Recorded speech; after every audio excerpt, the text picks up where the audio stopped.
Jésus est aussi un enseignement. De quoi? De l'humilité face au principe de Dieu. Il voit Jean-Baptiste en train de baptiser et il vient à son baptême et il demande d'être baptisé. Jean-Baptiste refuse, mais il lui dit, laisse faire la justice de Dieu. Et Jésus est baptisé par un homme que lui a créé et il est baptisé dans l'eau qu'il a créée afin d'accomplir la parole. C'est alors que le ciel s'ouvre. Es-tu baptisé, mon frère? Es-tu baptisé? Dans les églises, on ne parle pas suffisamment des baptêmes. Mais quand vous lisez la parole de Dieu, ça fait partie des premiers fondements de la Bible et de la vie chrétienne, le baptême. Quand vous lisez la Bible, dans Actes, c'était foi, baptême, foi, baptême, foi de baptême.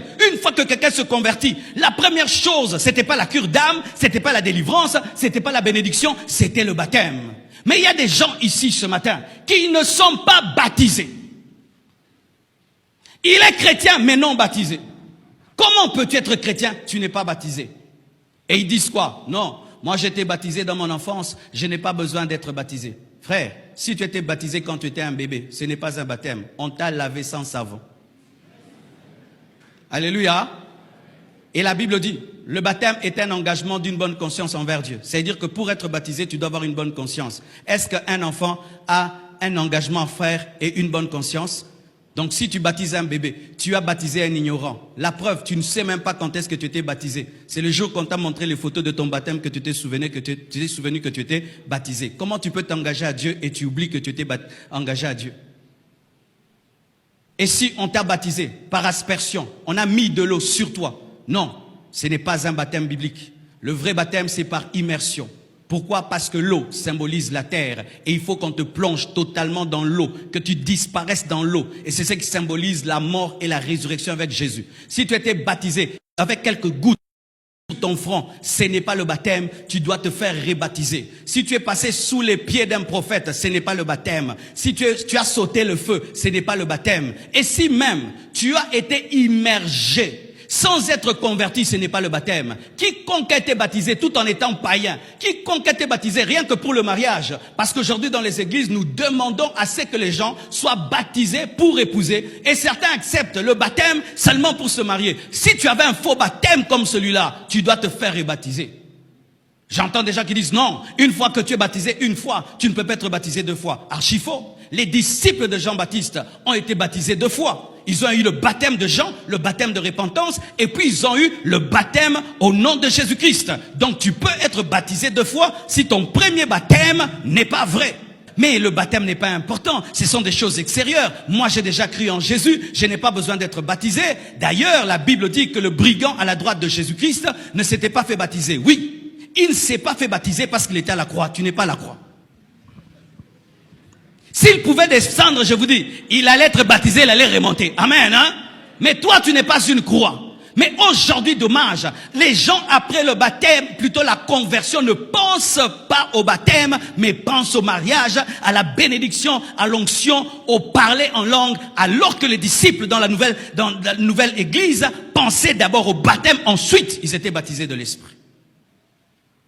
Ce n'est pas votre faute en soi, c'est parce que rarement on enseigne sur le baptême à l'église. On enseigne sur le baptême dans les salles de baptême, alors que les apôtres enseignaient publiquement sur le baptême.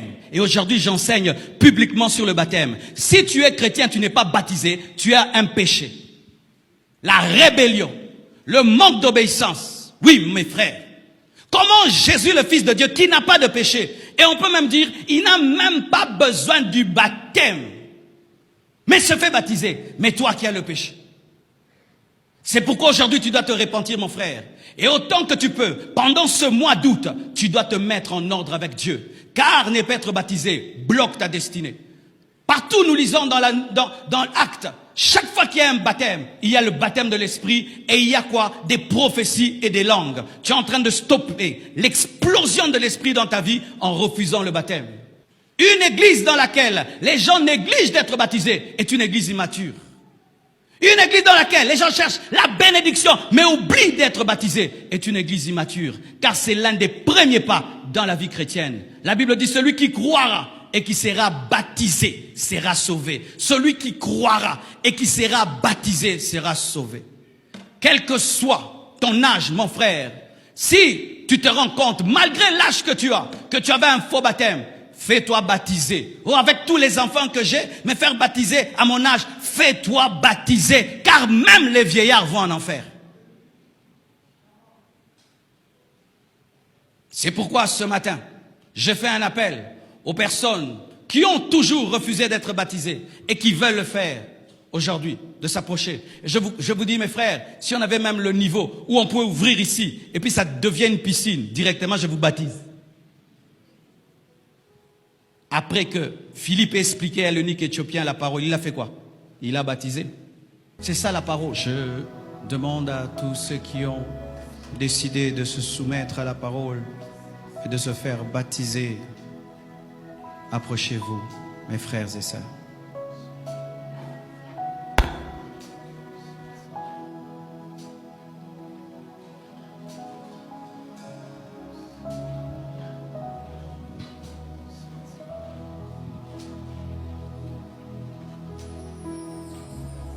J'ai remarqué, lorsque quelqu'un se fait baptiser, il prend très au sérieux sa vie chrétienne.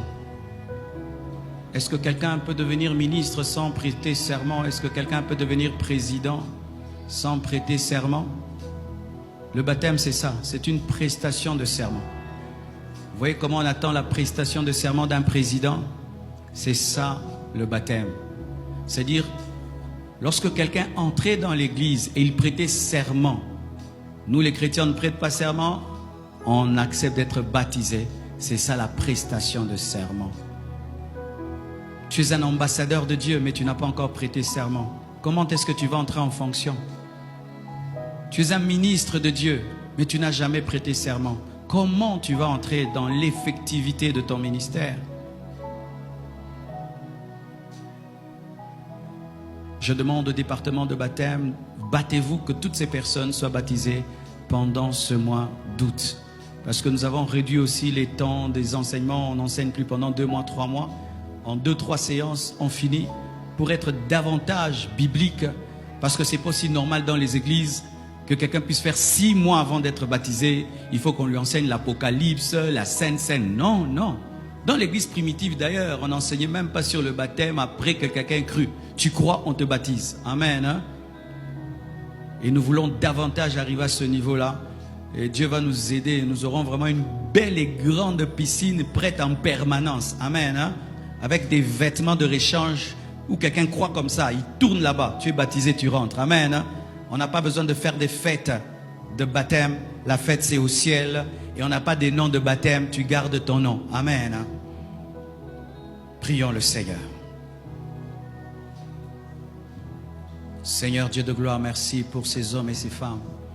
Et merci de m'avoir inspiré de parler de ces choses.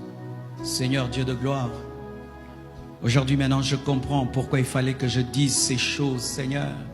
Car des fois nous oublions l'essentiel à l'église. Les gens chantent, dansent, mais continuent à être dans la désobéissance et meurent et vont en enfer parce qu'ils n'ont pas accompli toute ta parole. Merci d'avoir réveillé nos esprits ce matin, Père. Oh, vraiment que toute la gloire te revienne. Je demande pour ces frères et sœurs qui ont décidé aujourd'hui, Seigneur, d'être baptisés, que leur engagement soit véritable et profond, Seigneur. Qu'ils comprennent qu'ils ne devront pas rentrer en arrière, qu'il n'y a pas d'aller-retour. C'est aller simple. Une fois qu'ils ont mis la main à la charrue, ils ne doivent pas regarder en arrière. Je prie que tu leur révèles Christ. Révèle Christ à leurs esprits afin qu'ils aillent jusqu'au bout. Aide-nous à les baptiser le plus tôt que possible et que le baptême du Saint-Esprit avec le parler en d'autres langues et les prophéties soit au rendez-vous le jour de leur baptême. Que le ciel s'ouvre, que le ciel s'ouvre au nom de Jésus-Christ. Amen. Que Dieu vous bénisse. Après le culte, vous entrerez dans le secrétariat. Vous êtes nombreux, c'est pas grave, on va vous aider. Et puis on va vous fixer un rendez-vous pour suivre les enseignements 2 ou 3 fois. Et puis on vous baptise pendant ce mois d'août. Merci beaucoup.